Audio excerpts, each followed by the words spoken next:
Bonjour à vous, je m'appelle Bérangère de Tolzan et je suis guide conférencière à l'AGIT, l'association des guides interprètes du Tarn. Comme mes collègues, je me prête au jeu de la minute agitée. Comme j'ai traîné un petit peu, celle-là, quand vous la verrez, nous serons tous déconfinés. Donc, vous pourrez venir voir sur place, dans la limite des 100 km évidemment, qui nous sont impartis. J'ai la chance d'habiter dans le Sidobre et à moins d'1 kilomètre de la Peyreclabad. La Peyreclabad, vous connaissez? C'est le rocher le plus emblématique du Sidobre. Donc je vous invite virtuellement à m'y suivre. La voilà, magnifique, imposante, impressionnante même. Sur le dessus, vous pouvez peut-être voir de toutes petites pierres. Il y a une jolie légende qui explique leur présence.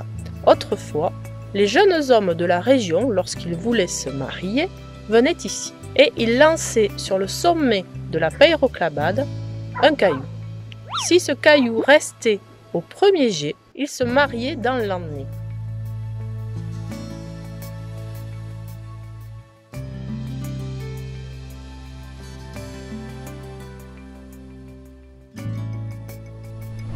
Et maintenant, savez-vous ce que veut dire Peyreclabad? La plupart des gens traduisent par pierre clouée. Ça n'est pas tout à fait ça. D'autres traduisent par pierre fermée à clé. Ça n'est pas très gracieux à l'oreille, mais étymologiquement parlant, on est plus proche de la réalité. En effet, en occitan, la clau, c'est la clé. Enferme-t-on la Peyreclabad à clé tous les soirs?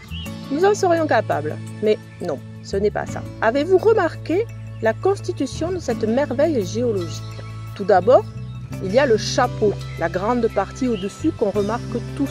780 tonnes pesées ce matin sur mon pèse début. Ensuite, il y a le piédestal, le support si vous voulez. Mais si vous posez comme ça le chapeau sur le piédestal, il n'y a pas d'équilibre et le chapeau tombe.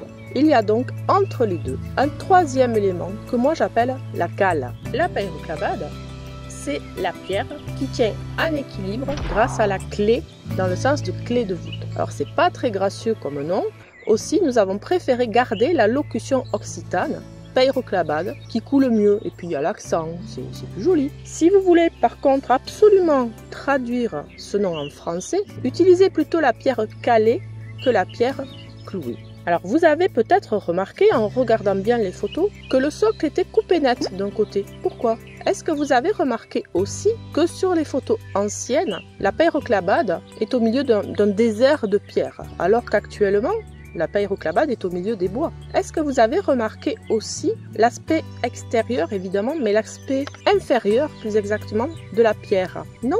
Si vous voulez en savoir plus, je vous invite, puisque nous sommes déconfinés, à venir voir sur place avec mes collègues agités ou moi-même. On peut même découvrir en été le Sidobre de nuit et là je vous garantis des frissons. A bientôt sur les réseaux sociaux ou lors d'une visite guidée. N'hésitez pas à liker, partager, commenter cette vidéo et surtout, prenez soin de vous.